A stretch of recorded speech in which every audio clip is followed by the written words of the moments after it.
In this video, we're going to be taking a look at Bo-Katan Kryze as she appears on Plazir 15 from The Mandalorian in the Vintage Collection. It's basically a slightly updated repaint of the original TVC action figure, this one right here. Most of the reason why I got this action figure, one, I don't mind having an extra Bo-Katan in my collection. I think she's a cool character. I always like having action figures of her. But also, I do like the inclusion of the Darksaber with this one. I did think about maybe I should just have my other Bo-Katan here borrow the Darksaber from like Moff Gideon or Pre Vizsla, for example. But I thought, I really don't like sharing the parts among the action figures like that, especially if I don't really have to. And this action figure has been sitting at my local Walmart for at least a couple weeks now. So I thought, okay, I'll go ahead and get this Bo-Katan. And quite frankly, I think the paint apps, especially in the face there, look really good. So I thought, maybe I could have a slightly better looking Bo-Katan action figure. This one's still perfect, but maybe this one has just been touched up a little bit. But we'll see. We'll take a closer look here in a moment. Very nice card, I think. Nice image of Bo-Katan there. The Darksaber. You can see that at least some of her Mandalorian armor there is updated. I think this is supposed to be like her Season 3 appearance. But of course they didn't update her hair here to be any longer. Kind of strange Hasbro didn't do that, but it would have been a nice update. And it is VC 339. Then after Bo-Katan Kryze saves Din Djarin from a cyborg in the mines of Mandalore, he determines the Darksaber should be returned to her as the rightful owner.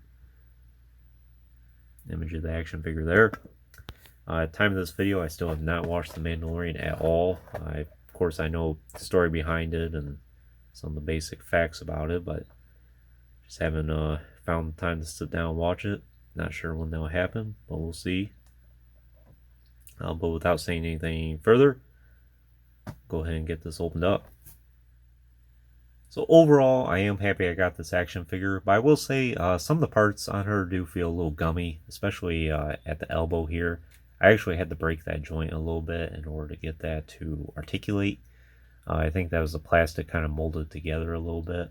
But that's just one of those things that it doesn't show up all the time, but it was kind of prevalent on this action figure. Besides that, I do think the paint in the face is slightly updated. Not by much. I would say maybe like a 2% update.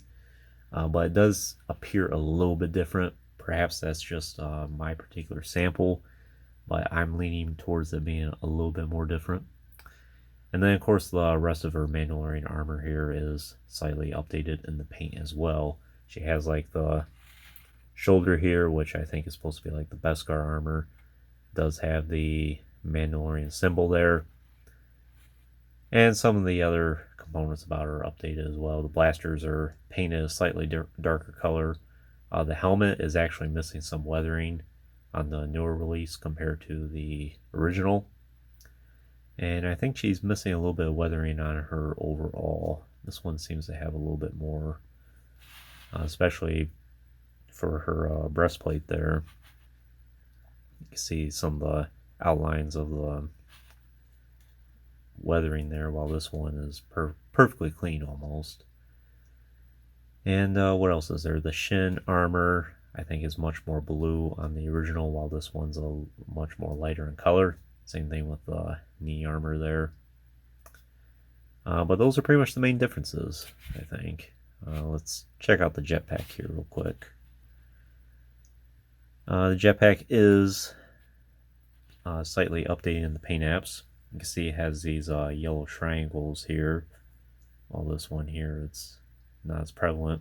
Much more darker where the gray is, while this one's more lighter. Blue is a little bit lighter, while this one's a little darker. So there is a paint update. But let's just take a closer look at her real quick.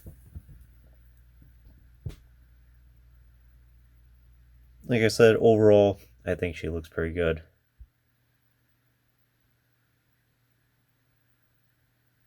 Articulation is the exact same. If you really want to see that, I recommend watching the video for the original Bo-Katan here.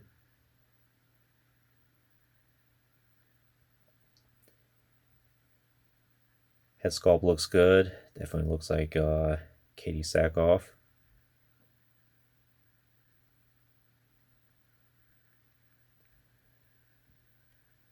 Glad to have the Darksaber with her. I think it looks really good. I think she looks great with it. I think the jetpack is removable. As I said, the blasters are a slightly darker color. You can see the difference between the two there.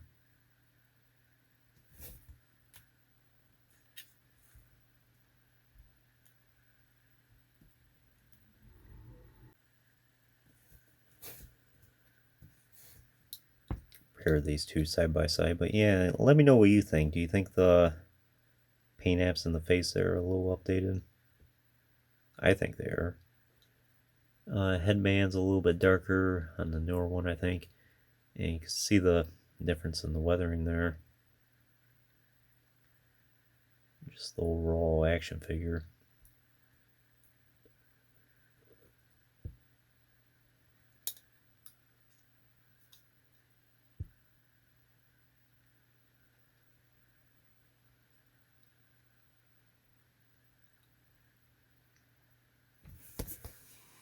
Same for the helmet sculpts. You can see the original has a little bit more weathering on the side there, while on the newer one it's absent. The antenna is different as well. The original had the black at the end there. Well, this one's just all silver. Might be Hasbro being a little lazy about the paint.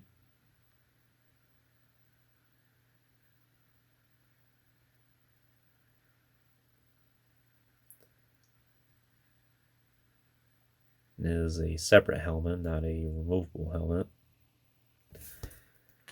Let's see how she looks with the helmet on here real quick.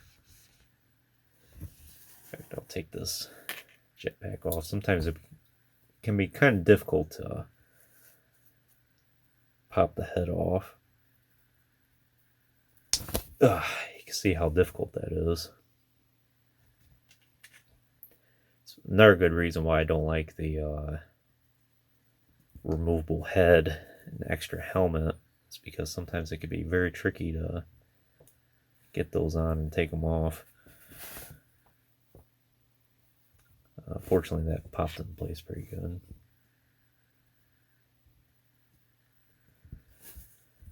Well, it probably makes more sense to have her with the helmet on when she's wielding the Darksaber.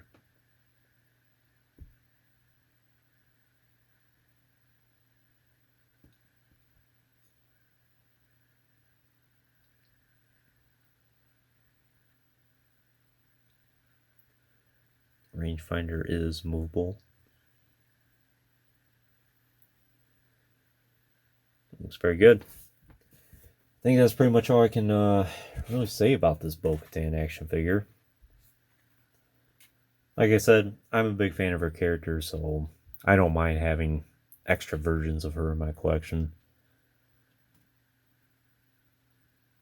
Both of them look great alongside these Death Watch Airborne Mandalorians.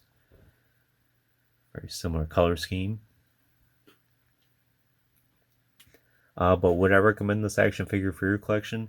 That depends. If you have the original Bo-Katan and you're perfectly happy with just having the one, there's not really enough of an update for this action figure to really justify getting another one. If you're a big fan of the character, then yes, I would say go for it. But if you don't have a Bo-Katan in your collection at this point, and you're debating between both of these, I think that just comes down to whichever one you prefer. The original is still actually fairly affordable in the aftermarket because there was a huge supply of her, and I think Hasbro made more units of her than was really necessary to meet the demand. So because of that, there's a huge surplus of her floating around out there, and even to this day, she might be at retail price or even below that. So the newer one might be a little bit more expensive actually because of that. And it probably will have less units made for the newer action figure. So it just comes down to preference, but if you're perfectly happy with just having Bo-Katan or one Bo-Katan and you already have one, it's not too necessary. But still, I'm glad I got it. It's a nice update. But anyways, that concludes this review. I hope you enjoyed it. Stay tuned for playing more in the future. There's always more to come. If you haven't already, please like the video and subscribe to the channel. I appreciate your support, and check out the links in the description if you haven't done so already. And as always, thanks for watching.